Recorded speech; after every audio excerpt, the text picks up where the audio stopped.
Olha só, o André Mendonça, na palestra do LIDE, falou que o Brasil vive em estado de insegurança jurídica porque os ministros do STF praticam ativismo judicial. Ele acha que o STF deveria, olha só que coisa inédita, que coisa inimaginável, né? Ele acha que o STF deveria seguir a lei, cara. Não, não é possível. Não é possível que ele tenha uma tese tão heterodoxa dessa, que o STF deve seguir a lei apenas, que os ministros não podem inovar, não podem inventar coisas e não sei o que lá.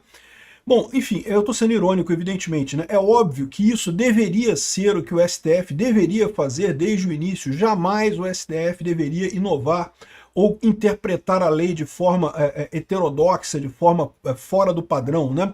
É lógico, toda lei requer interpretação, há toda uma técnica jurídica para isso, mas o que o STF tem feito vai muito além disso, né? O STF literalmente ignora a lei, segue quando dá vontade, altera o conteúdo da lei e recentemente criou lei no que tange a questão da censura das plataformas sociais. Vamos falar sobre essa palestra do André Mendonça.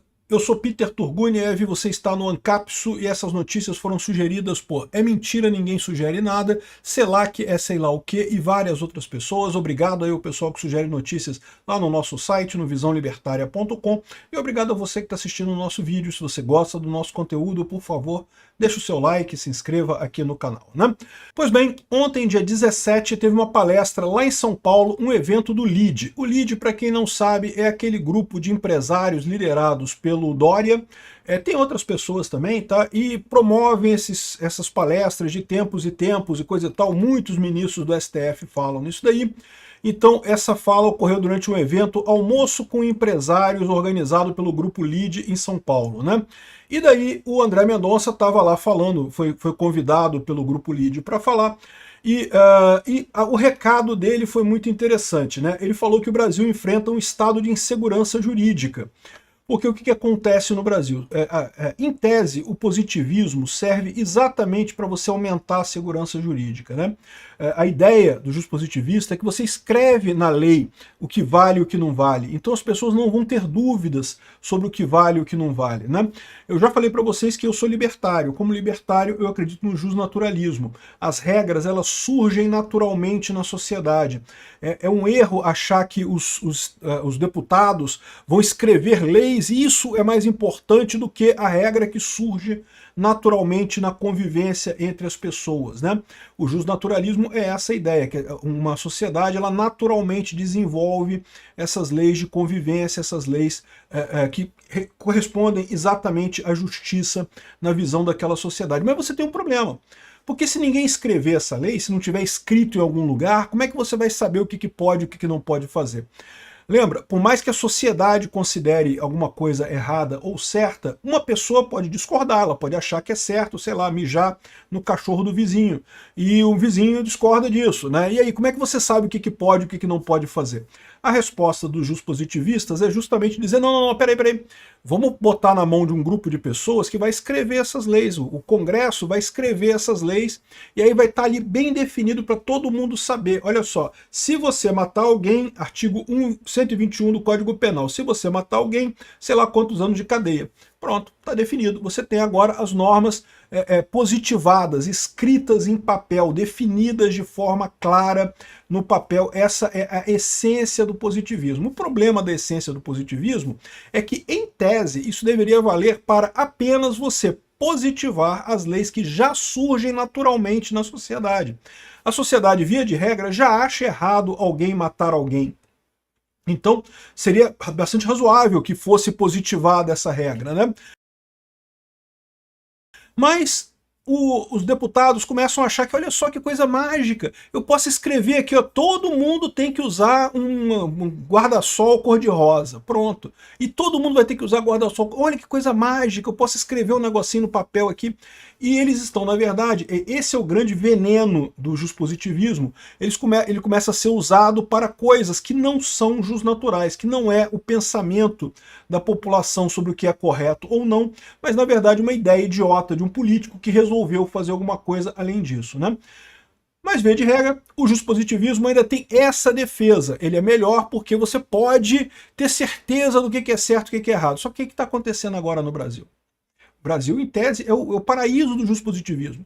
O Brasil, o lema da bandeira brasileira é positivista, né? Ordem e progresso, não sei o que lá. A ideia de que a norma social, você escreve ela, você decide como é que ela vai ser. Um congresso de pessoas muito inteligentes chamados deputados. Chega a ser engraçado falar assim. Cambada de idiota que tem lembrado. É um conjunto de pessoas muito inteligentes vai escrever as leizinhas tudo e todo mundo vai obedecer. Isso vai ser ordem e progresso no Brasil e não sei o que lá. E esse é o problema no final das contas. Por quê? Porque não só você tem o problema do excesso de positivismo, de criar lei demais, né? Em tese, você poderia fazer as leis que já se considera errado na sociedade, matar alguém é errado, não tem dúvida, mas tem um outro problema, que é o fato de que, embora as leis estejam escritas, elas podem ser interpretadas de maneiras diferentes. E é o que está acontecendo aqui no caso do STF. Na verdade, a culpa não é só do STF, não, tá? A culpa é do Congresso também. Eu já falei para vocês que toda lei nova que aparece no Congresso agora tem um artigo principiológico. Não, porque essa lei se baseia nos princípios da liberdade de expressão, de não sei o que lá, da liberdade humana, dos direitos humanos, da primazia de não sei o que lá e não sei o que lá. O que quer dizer isso? Para pensar. Lembra? A ideia do justpositivismo era você determinar exatamente, olha só, pode chutar cachorro? Não, não pode chutar cachorro. Pronto. Não vai se discutir. É uma coisa que é isso. O que quer dizer que uma lei que fala assim, não, porque essa lei se guia pelo princípio da justiça social. Tá, o que é isso? O que isso quer dizer? O que eu posso fazer e o que eu não posso fazer nessa história? O que o legislador está fazendo com essas leis chamadas principiológicas é deixando a decisão para o juiz. O juiz pode julgar que você atentou contra a justiça social, então você descumpriu a lei. Reparou o problema?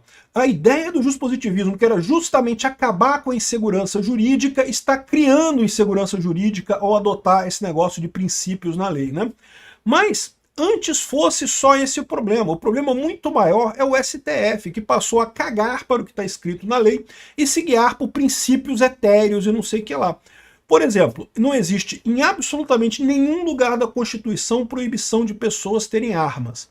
Ah, mas existe um princípio na Constituição que as pessoas têm direito à segurança pública.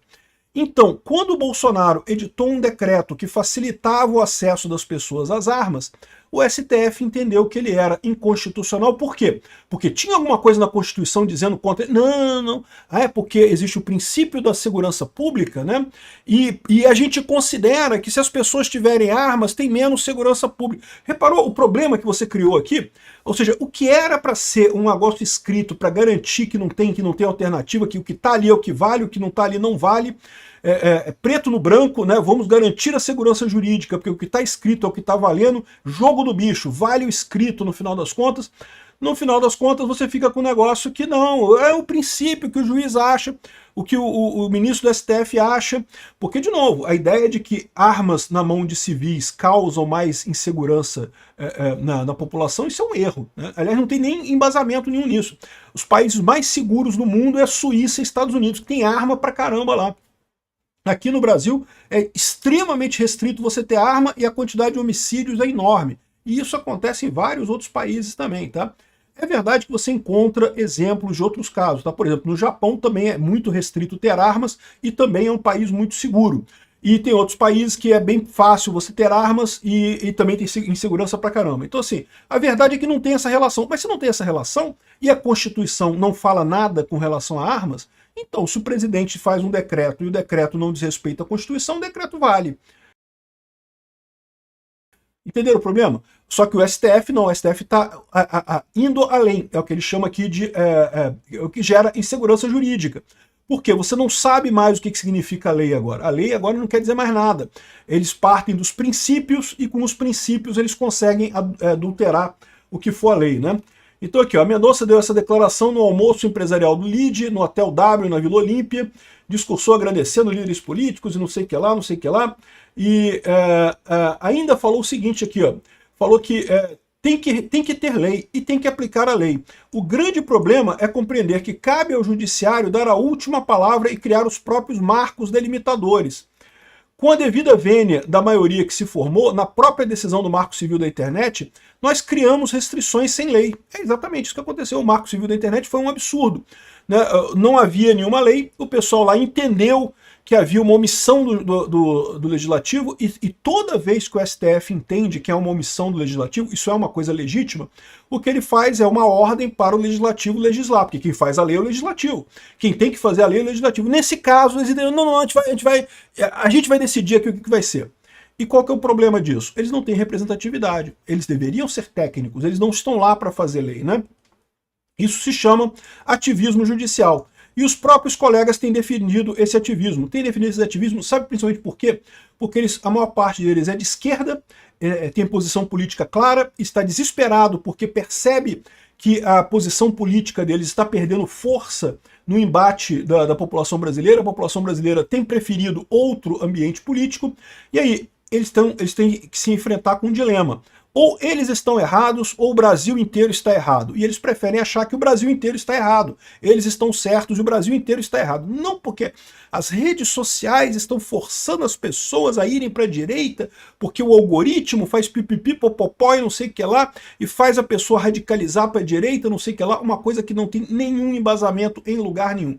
Ah, tem os estudos do NCE, do FRJ, lá do, como é que é o nome? NetLab do FRJ. Estudos que não tem bolota de porcaria nenhuma, que também são feitos por esquerdistas que estão com a mesma dor de cabeça de achar que não porque tem um algoritmo e coisa e tal, uma besteira danada. Parabéns ao André Mendonça, ele está com a posição correta, o STF deveria se ater a interpretar a lei dentro dos princípios de hermenêutica constitucional consagrados, não a hermenêutica pentadimensional tirada do cu, que esse pessoal costuma usar para poder interpretar a lei lá, né? Que eles adoram fazer esse invento. Não, porque o princípio não sei o que é lá, então não pode, não sei o que eles não querem, eles inventam um princípio. Esse é o problema da aplicação de princípios. Porque em tese você consegue princípio para qualquer coisa, para qualquer lado que você queira. Acaba valendo o que quer o juiz. O juiz acaba decidindo o que ele acha melhor. E embora a maior parte dos juízes sejam pessoas sensatas e coisa e tal, eles não têm o direito de fazer isso. Porque o modelo de Estado republicano, o Estado democrático de direito, reserva essa criação de leis apenas ao Congresso, que é eleito pelo povo. O Congresso responde ao povo. Se um deputado faz uma lei idiota, o povo não vota mais nele. Pronto. Se um juiz inventa uma lei idiota, o que o povo faz? O povo fica refém. Ele não tem o que fazer, ele não pode votar um juiz fora do judiciário, ele não pode tirar o cara de lá. Então fica realmente uma sensação de impotência e de falta de democracia. É muito curioso que o STF diga que está salvando a democracia quando está fazendo exatamente o contrário, né? Enfim, parabéns ao André Mendonça, falou correto, é muito legal isso daqui, e é um problema que o STF vai ter que lidar, que a justiça brasileira como um todo vai ter que lidar. Muito obrigado por assistir até o final. Se você chegou até aqui, é porque realmente se importa com a liberdade, com a verdade e com um Brasil que não seja controlado por narrativas. E eu preciso te pedir algo importante. Curta o vídeo agora, se inscreva no canal e compartilhe com quem precisa ouvir, amigos e inimigos. E seu engajamento não é só um clique. É ele que faz essa mensagem romper a bolha, que ajuda a verdade a chegar mais longe e que nos fortalece para enfrentar a esquerda, expor mentiras e tirar o Brasil do buraco em que colocaram. Aqui você não assiste apenas, você faz parte da luta. Então deixe o like, inscreva-se e compartilhe. Aqui a verdade fala alto. Esse é o poder em voz alta.